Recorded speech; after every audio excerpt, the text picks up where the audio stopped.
Welcome all to Equity Investments Learning Module 6, Industry and Competitive Analysis. And if you're doing these learning modules in order, you'll know that this is really Learning Module 2 in our march towards putting out a research report. Previously, we looked at company analysis, looking inside the company, assess their business model and what drives their profits. Now we're going to look externally and look at the industry that this company operates in. Why? Well, that's what LOS-A will tell us, the purposes of and steps involved in industry and competitive analysis. And let's just remind ourselves of an exhibit we saw back in Learning Module 5, our first 3 steps towards our research report. Learning Module 5, we looked inside the company. That's done if you're doing this in order. Here we are now in Learning Module 6. Let's look at the industry in which they operate. Define it. Now, literally, where are we? That's LOS-B. Analyze the size, growth, and character, profitability, market share trends of the industry. That's what they call in LOS-C an industry survey overall. Then we'll look at some old friends. Porter's 5 forces and pestle analysis, internal forces really within the industry for Porter, and pestle external forces. You've seen those before, so very much like Learning Module 5, Learning Module 6 is nothing new. It's just pulling together other bits of the curriculum to put together into a research report. And finally, LOS-E, evaluate a company's competitive strategy. There is next to nothing to learn there. We're going to spend about 19.2 seconds on LOS-E, a little bit more, but it just says, look, you can go and evaluate what a company's doing. That's it. Then, to be fair, gives you 3 generic classes of strategy, and we'll just have to define those, but it won't take long. Next up will be LM7. Not yet hit that.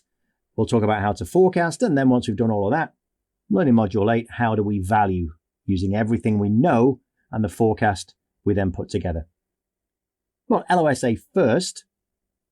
Why are we doing this? Well, we kind of talked about the steps already. The steps are just the LOSs we're going to work through, but why are we doing this? It must be useful to us to ultimately get to our goal of putting out a report with a recommendation buy, sell, hold based on a valuation. That valuation comes from a forecast. This process, therefore, must be useful in helping us put that forecast together. And it is. The idea is firms with the same business models, we just talked business models in the last learning module, same product markets and the same factor markets must be exposed to the same supply and demand opportunities and risks. And if that's the case, unless they differentiate themselves somehow, they should come back to the median level of industry profitability. There is a median level of industry profitability. Obviously, no company is absolutely bang average. They will all have idiosyncrasies. But if you can identify an industry that are exposed to these same factors and hence same opportunities and risks, you can put in a base rate level of profit, a benchmark profit level that industry tends to make.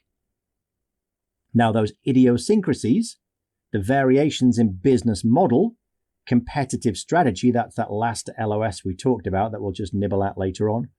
Differences in size could, give them economies of scale, economies of scope, and differences in how they execute the strategy, that will cause variation around the mean. They might drag themselves down, they might drag themselves up above it, but you've got a base rate that you can anchor to.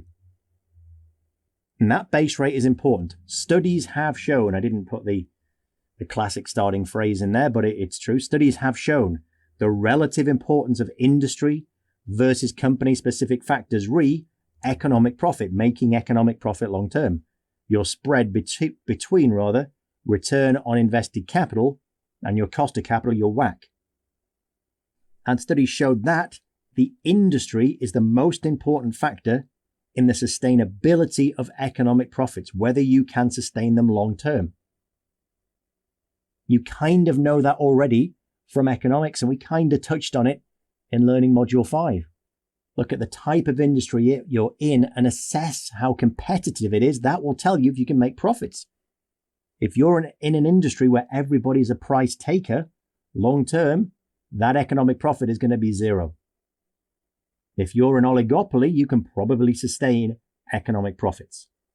Secondly, studies have shown that company-specific effects are much larger for low-performing firms than high. So we start with this theoretical bang average company that makes the median level of industry profitability. If you execute poorly, you have a bad strategy, your business model doesn't work, you can go further and further down and away from the average profitability. But if you execute all of this excellently, you don't get that much higher. So it's, if you like, skewed. You've got a negative skew with a big fat left tail. So this median level of industry profitability doesn't put in place a floor.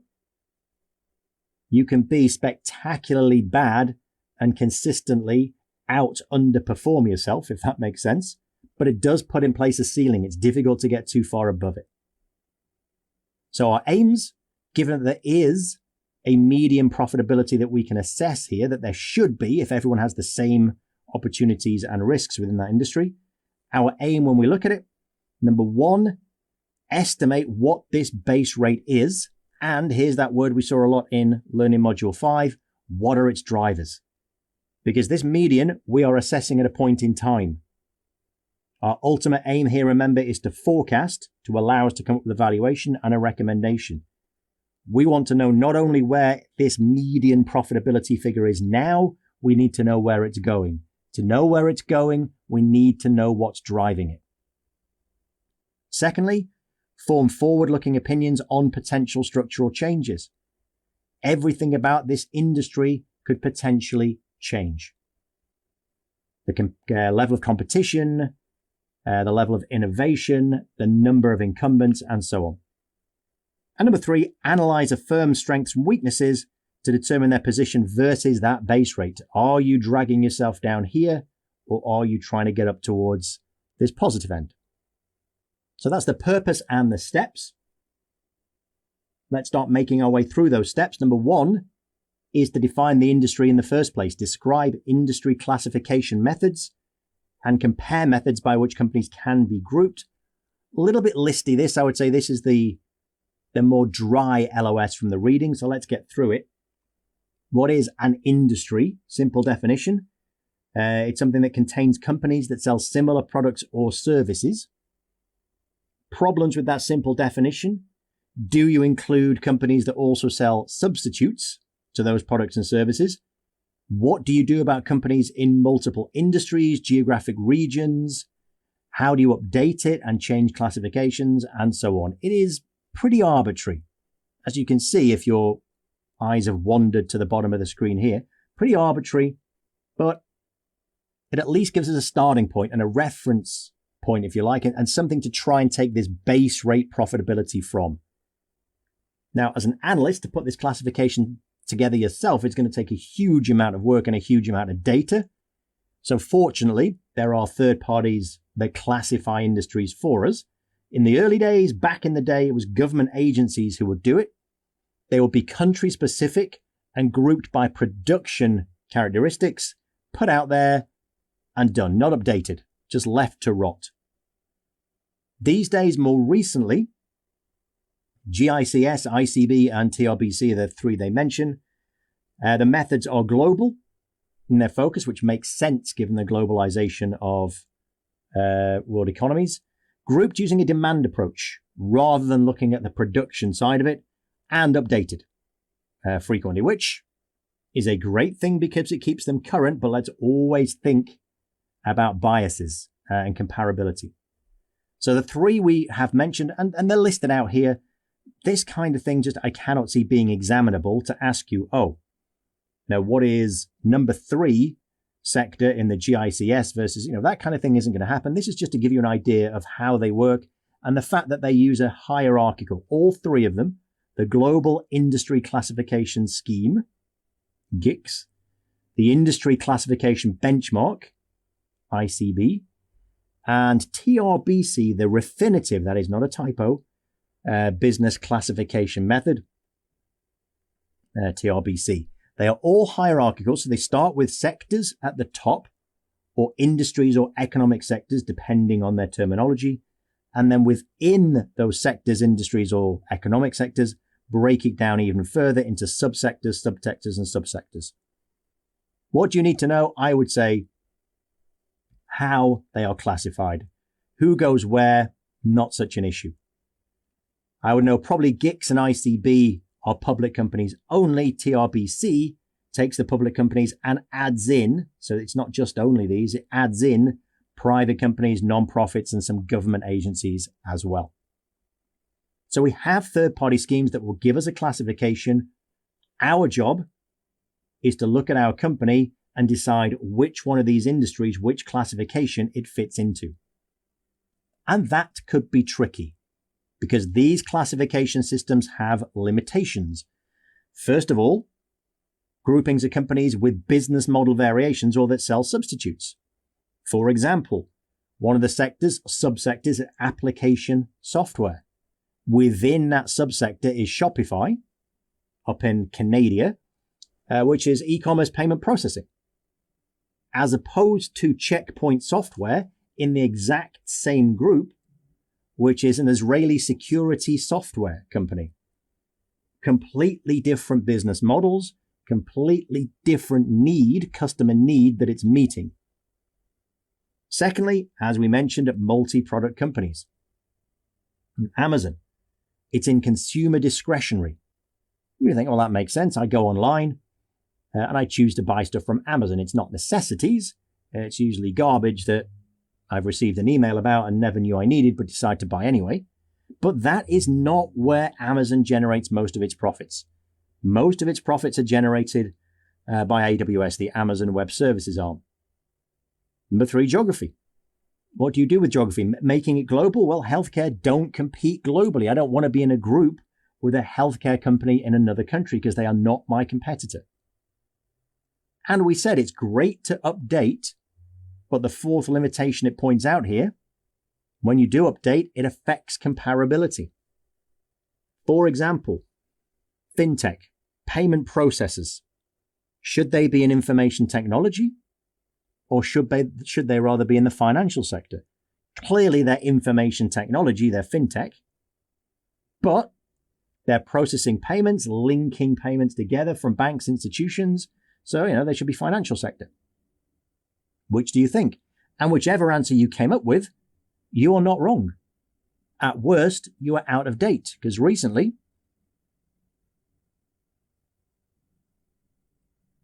I say recently, obviously that is heavily dependent on when you're watching this video.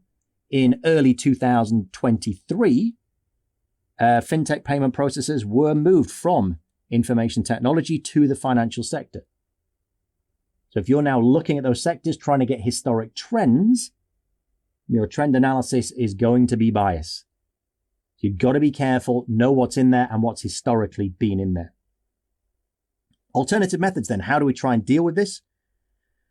And when I say deal with this, how do we deal with those limitations of grouping companies together based on their industry, their product, their delivery, which is what these modern systems do? We could do it by geography, based on where you are incorporated. And you can classify the countries you're in, the groups you have, as developed countries, emerging frontier economies. By business cycle, defensive and cyclical. That really tends to just build on our earlier classification. So you have all of your sectors, financial, healthcare, etc., and you further classify them as a defensive or a cyclical sector. Or you could just use stats. Don't start off with any economic rationale at all.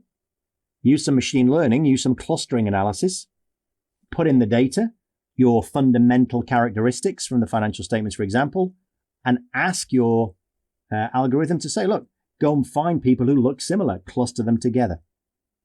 Or obviously, in this day and age, we're going to mention you could group things by their ESG characteristics, environmental, social, and governance. Yes, you could. But when it comes down to it, Your industry classification systems that we went through are the classics. We've now defined an industry. Let's now determine an industry's size, growth, characteristics, profitability, and market share trends. They group this together and call it an industry survey. We know which industry we're looking at. Let's find out its characteristics. And if we can do that, we can maybe find out this median profitability and where we think it's going. And the first characteristic we're asked to look at is size and historical growth rate. Not too much to say about this, to be honest. It's fairly intuitive stuff. Size we can measure using total annual sales from a product perspective or a customer perspective. Only twist they mention there might not be all sales from every constituent. Mentioned retail earlier on. Amazon, retail sales, yes, that would be part of the size of the retail sector, but not their revenue from Amazon Web Services. Growth rates. Year-on-year growth rate for every year. If you're looking over a period of time, you would want to look at the compound growth rate. If possible, we'd like to see the breakdown into contributions from volume and the price or product mix. How much of this growth came from an increase in sales in the industry? How much came from within that given size, within that given number of units, an increase in price or a change in the product mix, a change in the type of product sold.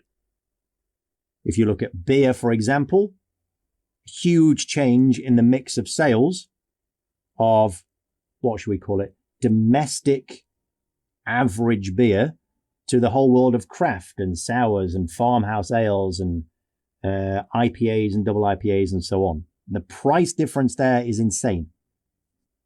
These sectors will include public and private companies. So you're going to have to estimate the contribution of private companies, use government data, third-party data, do what you can. Typically, if the data isn't available, you have to make assumptions that most private companies are kind of making fairly similar sales. Growth characteristics. What does it look like? It's okay to say, yep, I had 6% growth. We need to be forward-looking. Is that growth persistent? Is it unusually high at the moment? Does it tend to fluctuate? Is it reliable?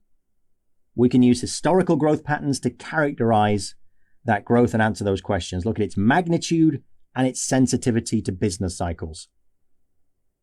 Almost like the risk and return of this growth. The magnitude is the return. How much growth do you get? The sensitivity to the business cycle is its risk.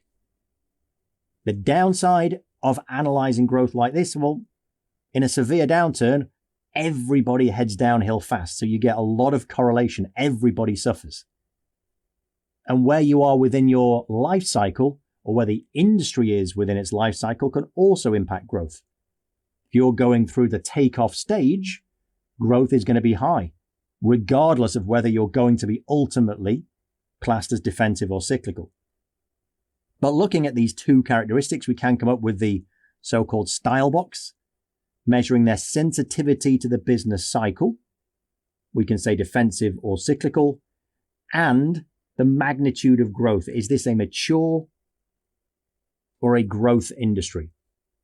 If it's mature, they've reached full saturation, growth is likely to be in line with the economy, with GDP, or declining. If they're growth, market is not yet fully saturated. We don't have complete market penetration. Therefore, you can see higher growth levels. Drivers for those growth levels will not just be the economy, just GDP. There will be idiosyncratic drivers separate from GDP for that industry. Sensitivity, I think, fairly self-explanatory. Defensive, not too sensitive to the business cycle. They can weather the storm, but they don't get too excited in a boom. Cyclical do. That's driven by your business model, whether your products are discretionary or not. Your interest rate exposure. Interest rates, obviously, highly sensitive to the business cycle. And the pattern of payments you get. Are you on a subscription basis? If you are, that tends to reduce the volatility in your returns and hence in your growth. So a couple of examples. There's lots of examples given in the underlying module, just some classics here. If we look at this quadrant, a defensive, mature industry, utilities. defensive because they're not really discretionary. You can't cut out utilities, or rather, let's say, they are one of the very last things to be cut out in a recession. But it's a fairly saturated industry. Other extreme, cyclical. Growth, not yet fully matured as an industry, so still lots of opportunities, but cyclical. In a downturn, your growth is likely to slow. And as I say, there's lots of other examples. So we can categorize the growth and help us decide on a forward-looking basis where we think it's going. Is it sustainable? Is it persistent? Is it volatile? Next up, industry profitability measures. Probably should have been up front, given that the whole purpose, as given to us in this reading of this analysis, was to try and get that base rate profitability. So point number one, surely define. What is it? What are we looking at? Once again, return on invested capital, ROIC. After-tax operating profits not distorted by capital structure. What do we mean by that? It's return on invested capital. So that is all the capital you've raised, whether it's debt or whether it's equity. Doesn't matter. The downside, once again, if they're not publicly traded, it's going to be difficult to try and assess where their capital came from and how much they've got. The beauty of ROIC, as we said, it's all capital, so where it came from is not such a huge issue, but how much have they used and raised, unless that data is publicly available, it's difficult to assess.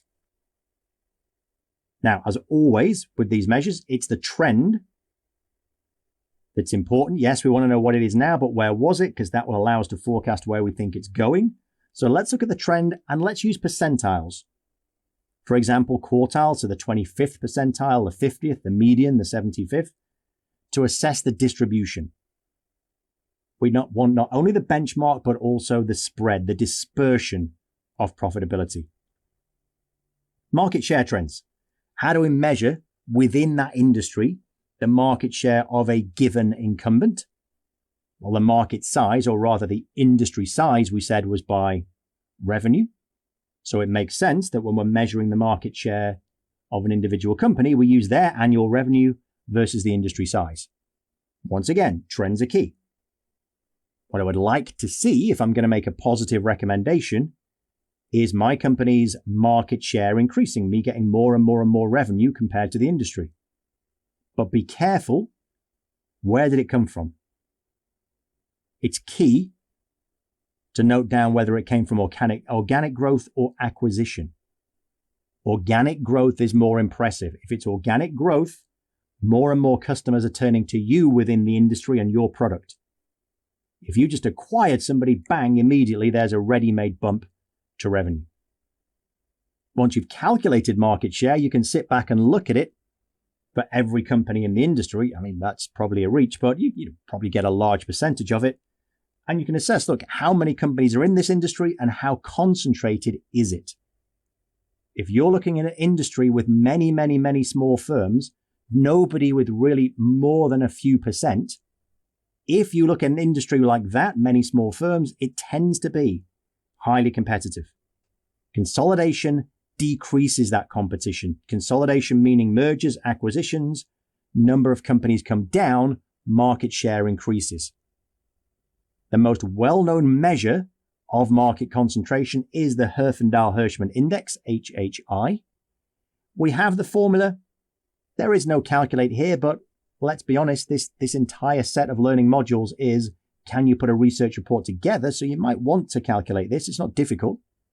All you've got to do is get the market share of the firms in the industry, square them and add them together. Easiest one of the lot, if it's a monopoly, there's one firm, market share is 100%, square that, you get 10,000. So that's the highest it can be. As you get less and less concentrated, it will fall. HHI is well known because regulators actually use it. Regulators tend to view an industry with an HHI of 2,500 or more as highly concentrated, and between 1,500 and 2,500 as moderately concentrated. So if you're in either of these and you're attempting an acquisition, then the regulators may look at it. Generally, if any kind of acquisition moves that HHI by more than 200 points, you're likely to be talking to the regulators about it. So concentration as well as market share is important to assess the kind of landscape you're working in within the industry. But the crowning glory of industry and company analysis is probably Porter's 5 Forces and pestle frameworks.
Great news once again, you've seen these before. Dotted around a little bit in corporate issuers, certainly in economics, the work of Porter and his 5 Forces. We're now saying we know the industry.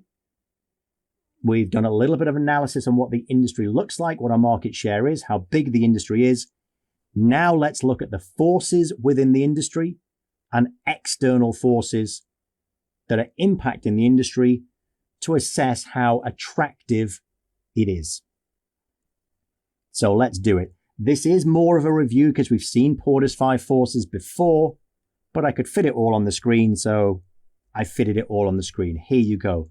The 5 Forces. By now, if you've done econ, or, let's be honest, a lot of people will have seen this before at some stage of their life. You'll know these 5 forces. The threat of new entrants, the threat of substitutes, bargaining power of customers, bargaining power of suppliers, and rivalry within the industry at the moment amongst existing competitors. I've shown these 5 like this just in a row. I am aware in the underlying reading and in a lot of texts, they'll show these 4 all pointing towards this one in the middle, which I hate. It is its own force. It is separate from the other 4. I always think that style of presenting it makes it look like, well, these 4 dictate that. Well, to a certain extent, but not necessarily. Anyway, there's the 5 forces.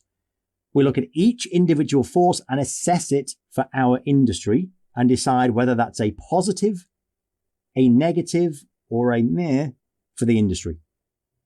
So a quick review. As I say, we've seen it before, so we won't spend a long time. And, we should look at it because some people may not have yet looked at econ. Starting with the threat of new entrants. Let's think, first of all, whether we want this to be high or low. It should be fairly common sense. We would like a low threat of new entrants. We would like to have an industry where nobody else can join. Because over time, the more people that join, the more likelihood there is that your economic profit will be eroded. You know that from economics. And I've listed out some of the key facts to look at. First of all, just historically, look at how many new entrants there have been into the market to assess what this threat is like for your industry. Restaurants is a great example given in the underlying module. You try to count the number of new restaurants that have entered that sector over the last 20 minutes, it's probably thousands, as opposed to banks. How many new banks popped up? Well, you can say these days that's a little bit different with e-commerce, etc., but you get the point. Are there network effects?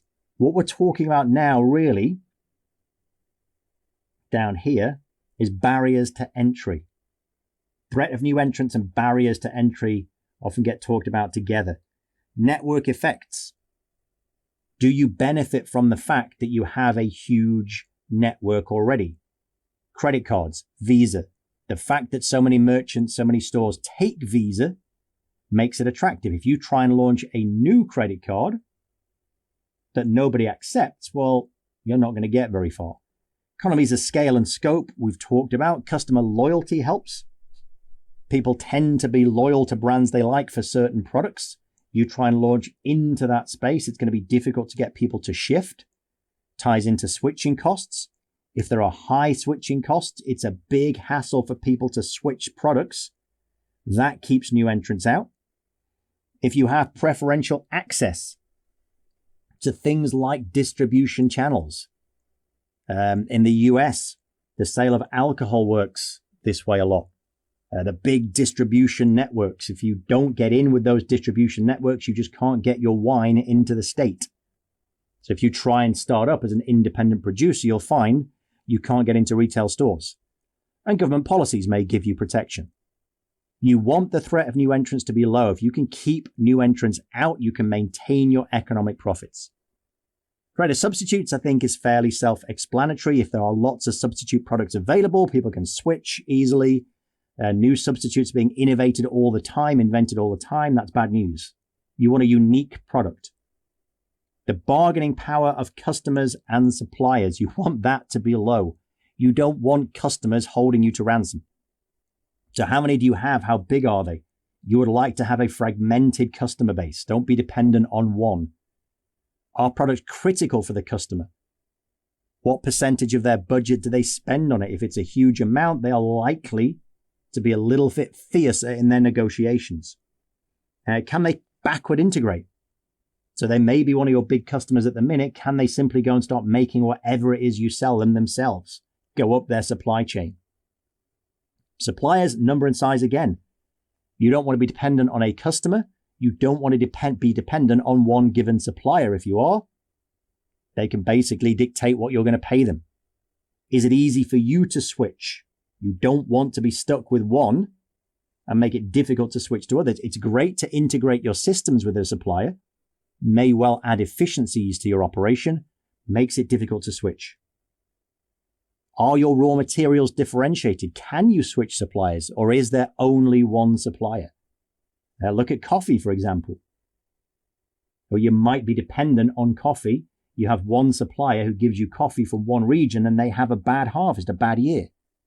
Are there other areas, other nations that you can switch to? Or do you have that one very specific coffee that's swallowed by an animal and then pooped out? I think my coffee knowledge now is getting slim, being badly exposed. But there is this one coffee bean that some animal eats and then poops out. I'm presuming that's only in one region. So if those animals go off those coffee beans, you're in trouble because your special kind of poop coffee, you can no longer source. Anyway, moving on. Are there lots of substitutes? Probably the same sort of discussion with the animal coffee beans. And rivalry, the existing rivalry. As I say, look at it separately from the other four. You can have two industries with very, very similar characteristics, but different levels of rivalry. You could be concentrated, not concentrated, have low, have high, it doesn't matter. So look at it separately. Look historically how they behaved. Look at concentration levels. It can affect it. But again, consider it independently as well. Do they have differentiated products? Are there exit barriers? If it's difficult to get out, huge costs of exit, then loss-making firms will make the decision to stay in. We saw this in economics. Making losses, get out. But if there are barriers stopping you getting out, it costs you money to decommission your plant and equipment to make your plant and equipment safe, for example, then you have to stay in. If you're making losses, you're going to start slashing prices, and then it gets very rivalrous. So we've seen it before. We could talk Warehouse Club from Learning Module 5. Warehouse Club, retailer with a membership scheme. Threat of new entrants. It's retail. If I was talking about the retail industry, because remember, this is not Warehouse Club. We're not saying here, what is the threat of new entrants to Warehouse Club? We're talking about the industry. And if we've classified Warehouse Club as retail, then there's a high threat. People can set up a warehouse on the edge of town, pile it high with goods, and start to sell at discount prices. Threat of substitutes, well, I'd have to say sort of low. What is the substitute for retail? Well, yes, you can shift to restaurants and services. Rather than buying food, you can go to a restaurant to eat it there, but people aren't going to do that consistently. Bargaining power of customers, not really that high. It's a fragmented market. They can switch for sure. As we said, to a certain extent, you can move into restaurants instead of buying your food, but there's no big, powerful group of customers that can kind of hold you to ransom. Bargaining power of suppliers, well, and it's retail. We can talk about those distribution channels in terms of your suppliers, how you get your product out there, the space that you use, the warehouses or the retail locations that you're leasing. So to that extent, maybe that's kind of moderate. Rivalry, I would say pretty high. These are the three I'm sure about. Yeah, it's kind of middling with those, but certainly high rivalry in the world of retail. That's Porter's 5 forces. We're looking there really at the forces within the industry as compared to your pestle analysis, which is external. The influences from outside on the industry: political, economic, social, technological, legal, and environmental. Listed out a few again here just so you have seen them. Not much to learn. It's, I think, fairly self-explanatory once again. What is political? Fiscal and monetary policy. We've seen that in the world of economics, obviously, has a big impact on your industry, potentially, especially if you have, one of your key factors, your key drivers for revenue is interest rates, directly from monetary policy. Fiscal policy is going to dictate government spending on infrastructure. That could have a huge impact on your industry if it's construction. Government purchasing. Healthcare. Government is one of the biggest purchasers of healthcare. So their decision on how they're going to provide or not provide, as the case may be, healthcare could have a huge impact. Defense, obviously, another industry that's usually impacted by government policy. Economic factors, all of your macro factors. Level 3 will just go to town on that. Obviously, GDP growth, inflation, interest rates, we mentioned. The business cycle can have a huge impact, especially, obviously, if it is a cyclical industry. Social trends, demographics, what do people like? We call it an external factor. Interestingly, these days, is it really? Are social trends and what people want to buy completely and utterly out of the hands of the industry? Or can the industry these days try and influence what people want to buy? Obviously, they can, with embedded content, targeted content, and so on. But it's things like demographics. Where do people like to live? Real estate is always a good one just to look at historically. Everybody wanted to move out in the 70s into the suburbs. I want to be in the suburbs. I want to commute. I want to get out of the city. Then all of a sudden in the 90s and 2000s, now I want to live in a decrepit old warehouse on the river in the center of the city for some reason. And now it's kind of drifting back out again. COVID, now I don't want to be anywhere near a city. It turned out to be a bad idea, etc. Technological. I said there's nothing to learn in this learning module. A couple of terms they do introduce there. Sustaining technology. Sustaining technology makes your products better. Keeps them moving along, keeps them innovating, versus disruptive technology, which could destroy your industry. Disruptive, people moving into your space. As I speak, we are at the start of the AI explosion. ChatGPT, Bard, etc. Is that sustaining? Does it make your product a bit better? No, look at us teaching. Any education providers, universities, and so on. Is AI going to help us deliver a better product? Or is it going to be disruptive? Is it going to replace us? Have I been replaced? Is this actually not me? Is this an AI version of me? Who knows? Legal. Makes sense. Laws, regulations. we've got regulations in twice here. From a political point of view, the government could just outright ban something. You can't make it anymore. Think back to, was it CFCs that got banned? Refrigeration chemicals. And that's it, done. Versus just regulations, industry regulators or specific states that regulate. In the US at the minute, cannabis is state by state. Town I live in now has 3 dispensaries. One, just to mention environmental, I have an electric car. I'm going to come out and say that right now. I don't care. It's great. I have an electric car. My town has 1 electric parking space and 3 cannabis dispensaries. That ain't right. And environmental, obviously, is always a big consideration these days. Low carbon economy is where most governments are trying to head. And we mentioned this in corporate issuers, transition risk. Transition risk, not climate change destroying things because, there was a fire, an earthquake, etc. I'm not saying earthquake is due to global warming, by the way. I'm not trying to be controversial. So changing climate can destroy assets, but transition risk, stranded assets. Your assets becoming worthless because you have to transition to a low carbon economy. So that's your external, or they are your external influences. Again, not that much to learn here. In the exam, what's going to happen? You're given a company, maybe you're given some factors. You're asked whether they're a positive or a negative influence. It's an objective test exam. It's going to have to be fairly obvious whether it's positive or negative. And finally, evaluate the competitive strategy and position of a company. Just do it. Apply what you've seen. As I mentioned, not much time to spend on this. There are 3 terms that we need to be aware of just in case you've never seen them before. So we'll look at those. But apart from that, it's just the application of everything you've seen. So an effective strategy is evidenced by a track record of economic profit. Great, thanks for that. Everybody loves hindsight.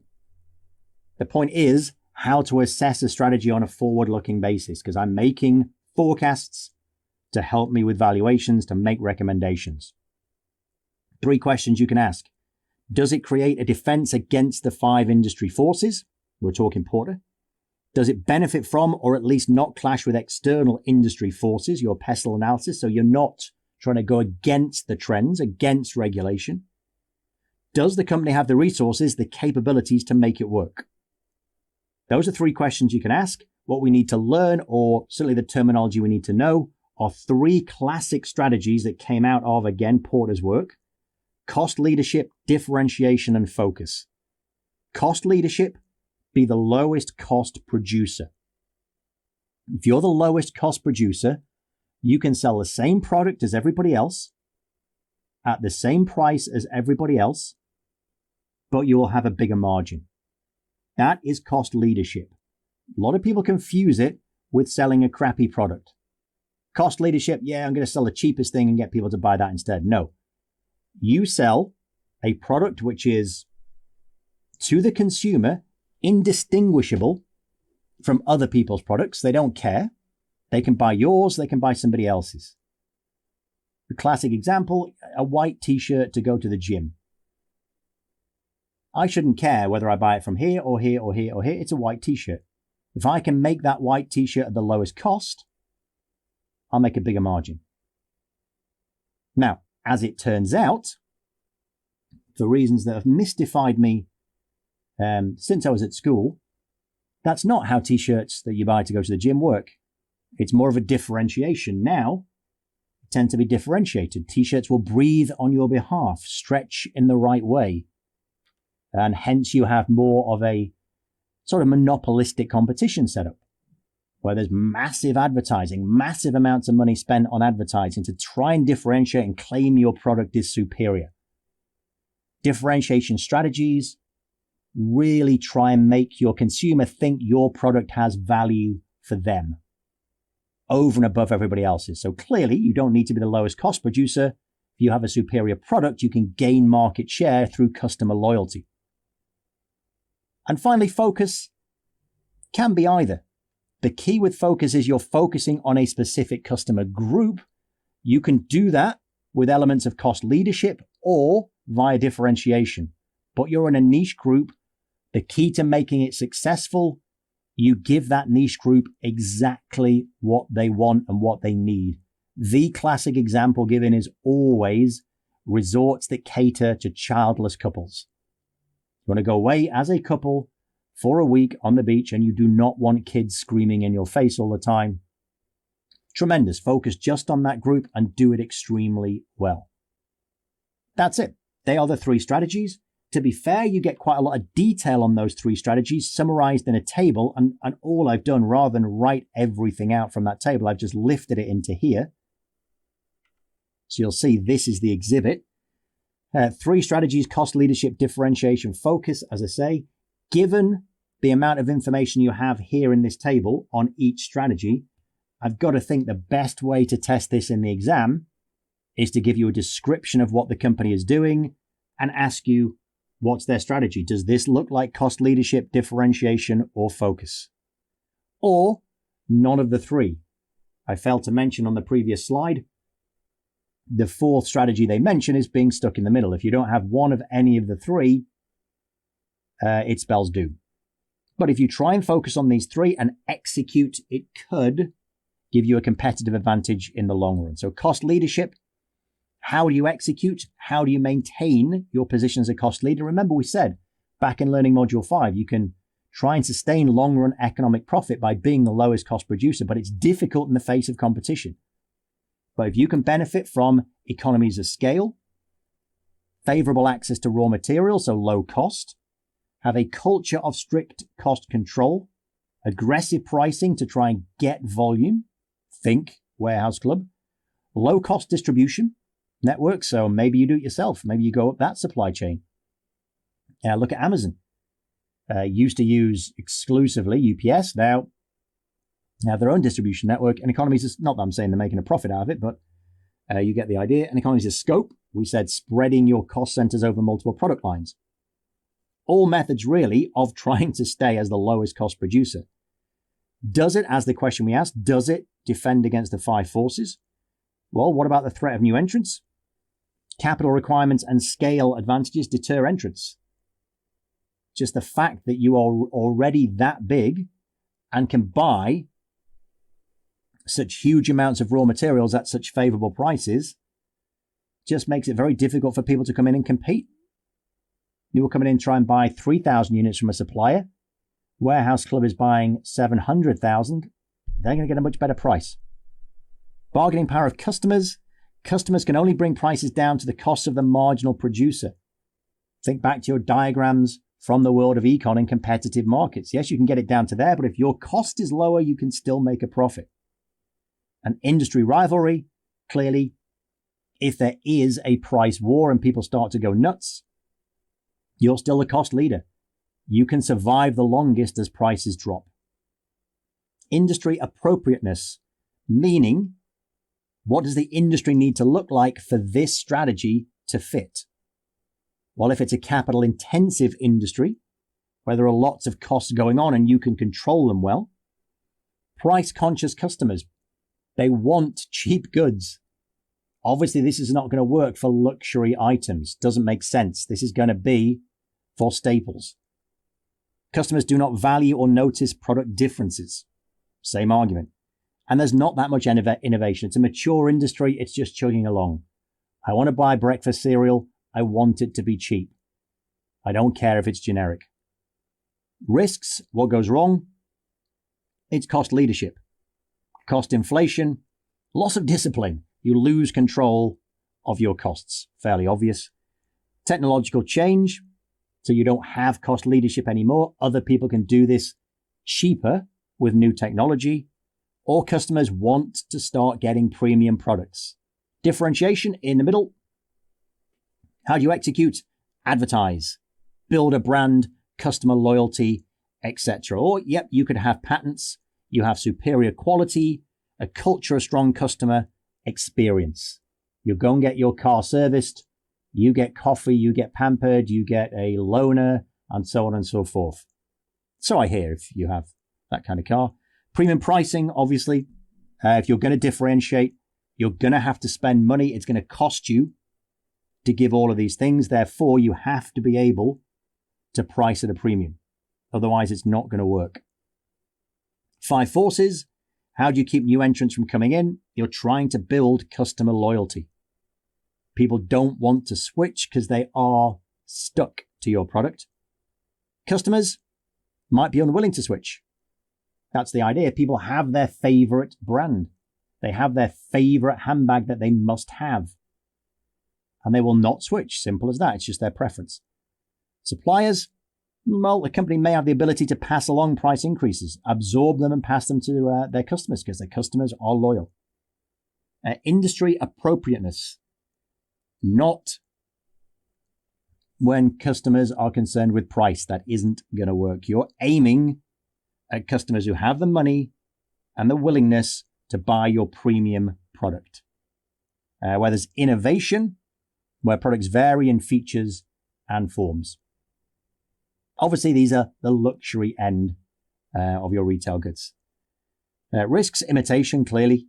Buyers become sophisticated, no longer demand level of service, so they understand, look, why am I paying extra money for this? It does absolutely nothing different for me. It's actually not a great car. You have to admit that. Pricing premium becomes too high for customers to bear. They just say, look, again, same argument. It's crazy. May preclude high market share because customers value exclusivity. Once it's everywhere, nobody wants to be in it. And finally, focus. Kind of difficult to talk about focus because, as I say, it can have elements of both. The idea is you have to, if you're going to execute this, understand exactly what their customers or what that group of customers wants, what that group of customers needs. Could be both, could be cost leadership, could be differentiation. The key is to focus on the customer. In terms of defending the 5 forces, it's all about customer loyalty. If you are serving that group's exact needs, very similar to differentiation, you get customer loyalty and they won't switch. Bargaining power, you meet their needs better than anybody else and they won't go anywhere else. When is it appropriate? When it is difficult or uneconomical for other providers to come in and serve those customer needs. So you've got it wrapped up. Risks, price. If you are trying to differentiate, so you're offering this resort for couples without kids, there are other cheaper providers. All right, I might have to put up with screaming kids, but it's a third of the price. Well, I might just buy headphones. All that group's needs, the need you identify, starts to wane, starts to narrow. So they start to look a lot more like the entire industry, in which case you've got no kind of niche. And that's it. Not a lot in that reading, as I say. It's more about applying what you've seen already, but know where we're up to now. We've looked inside the company. We've assessed their business model, what drives their revenue, drives their costs, what their capital structure looks like. We've now looked at the industry they're in. What does the industry look like? What are the industry's prospects and what drive it? Where do they sit within the industry given their competitive structure? Next up, the next module will say, okay, with all of that information, how do we forecast what this firm's results are going to look like going forward?